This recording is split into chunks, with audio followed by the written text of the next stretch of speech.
Hi, my name is Satvik and welcome to Tech News Daily.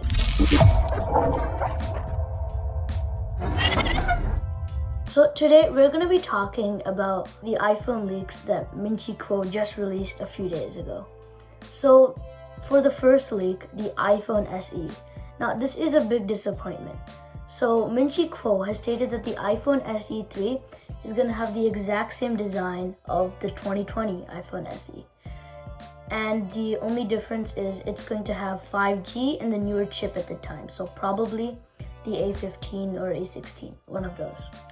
So the reason this is disappointing is because we thought that the iPhone SE was going to have an all-new design, bezel-less, all of that stuff.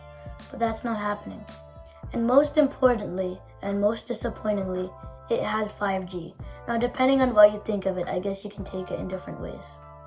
But personally, for me, I think 5G is kind of not useful at all. But it's there, and I just hope they don't mention it 2 million times like they did in the last event about 5G. I really, really hope that doesn't happen again. 5G, 5G, 5G, 5G, 5G is the 5G, 5G, 5G. And next thing, Ming-Chi Kuo released the entire iPhone lineup for the next 3 years. So one thing that's kind of surprising is that the iPhone 12s mini is actually still going to be there. Personally thought that the mini was going to be removed from the product line because it had really bad sales this year.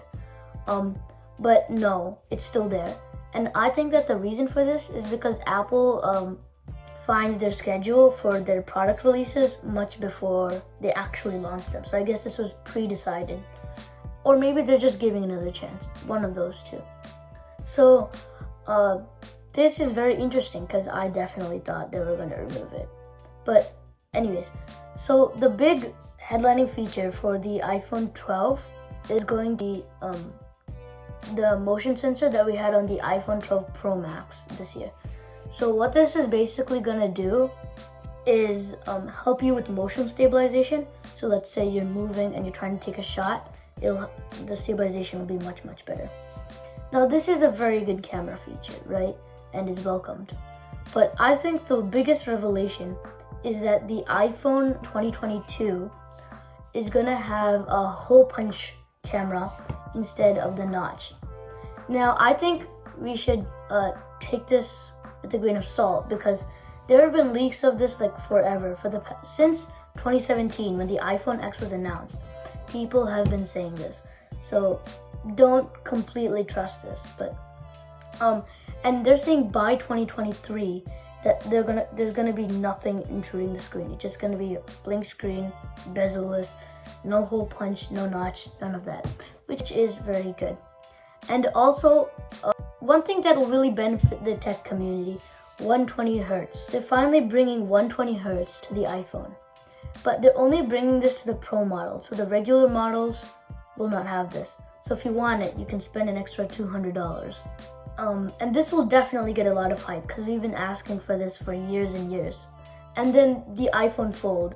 Ming-Chi Kuo has stated that Apple is planning an iPhone Fold and doing prototypes, testing, all of that stuff. And if you remember the Samsung Z Fold from before, it was one of the first folding smartphones. And I think it was a big failure, the first one at least. The second one made some improvements, but I still don't think anyone should buy it. First of all, it costs $2,000. Yes, you heard me right. $2,000 for a smartphone.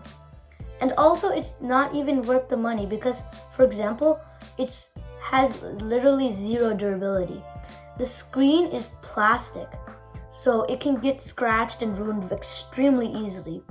And I feel like the software isn't really optimized yet.